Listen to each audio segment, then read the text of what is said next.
నీ కథ ముగింపులేనిదై సదా సాగదా ఇదే కదా నీ కథ. అందరికీ నమస్కారం అండి. నా పేరు పెడవలి శ్రీదేవి.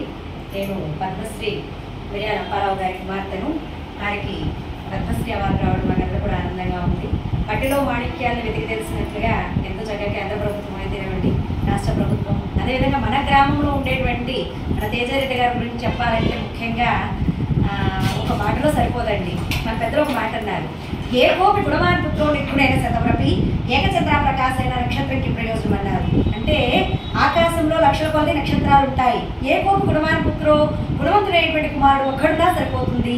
నిర్గుణైన శతవ్రపి, నిర్గుణవంతులు పనికిరాని వాడు 100 మంది పుత్ర ప్రయోజనం ఏమిటండి? ఏకచంద్ర ప్రకాశైన నక్షత్రంకి ప్రయోజనం అంటే ఆకాశంలో లక్షల కొద్ది నక్షత్రాలు ఉంటాయి, కానీ మనకి ప్రకాశించేది చంద్రుడు ఒక్కడే. అదేవిధంగా ఎంతో మంది పెద్దవాడు ఉన్నారు, ఎంతో ధనార్జన చేసిన వాడు ఉన్నారు, కోటీశ్వరులు ఉన్నారు, కానీ మంచి మనస్సుతో చక్కగా ఇంతమందికి నిత్యాన్నదానాన్ని ఏర్పాటు చేసినటువంటి మన తేజారెడ్డి గారిని ఎన్ని విధాలుగా కొనియాడినా అది చాలా తక్కువే అండి. వారి యొక్క గుణం గురించి చెప్పాలి అంటే మన పెద్దలు ఒక మాట అన్నారండి. ఏమన్నారు?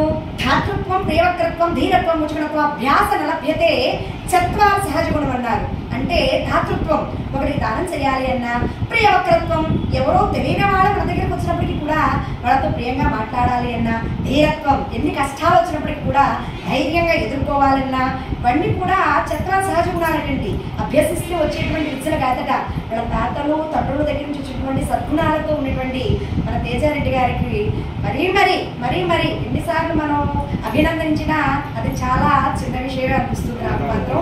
అయితే ముఖ్యంగా అన్నదానం అంత పుణ్యం అంటారండి. అన్నదానం పంచభూతాలతో ఇవిడి ఉన్నటువంటిది. అన్నం పరబ్రహ్మ స్వరూపం అంటారు. అసలు అన్నదానాన్ని పంచభూతాలు అని ఎందుకంటారు?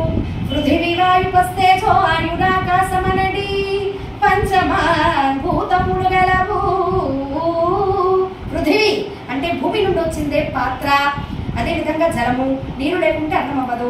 అగ్ని పొయ్యి మండకుండా అన్నం అవుతుందా? అవ్వదు. అదేవిధంగా వాయువు, గాలి లేకుంటే పొయ్యి మండదు.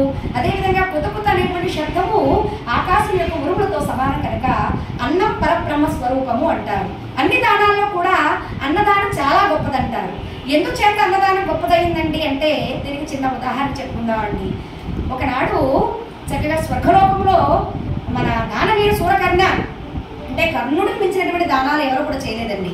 అటువంటి కర్ణుడట స్వర్గలోకంలో బంగారపు కొండపై కూర్చుని అన్నమో రామచంద్రాన్ని బాధపడ్డాడట.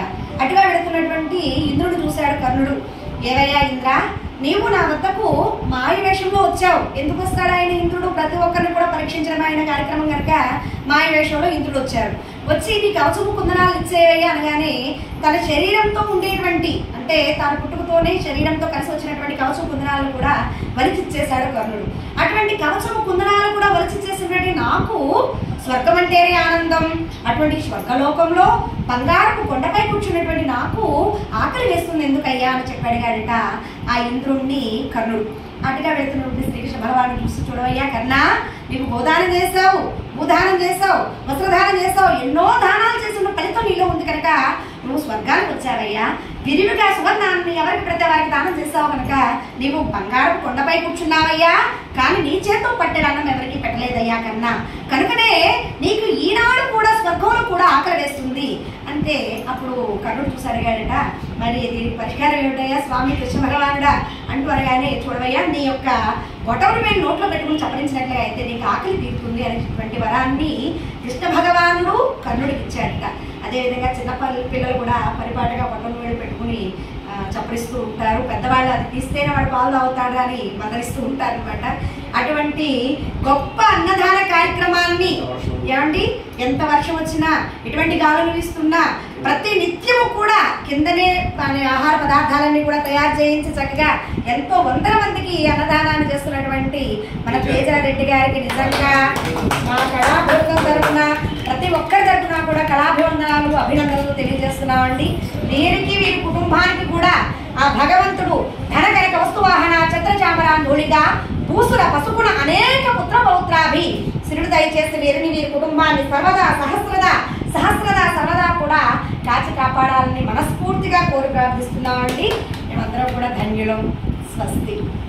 ముగింపు లేనిదై సదా సాగదా నీ కంటి రెప్పలంచున మనస్సు నిండి పొంగిన ఓ నీటి బిందువే కదా నువ్వెతుకుతున్న సంపద ఒక్కొక్క జ్ఞాపకానికి 100 ఏళ్ల ఆయువుందిగా ఇంకెన్ని ముందు వేచనో అవన్నీ వెతుకుతూ పదా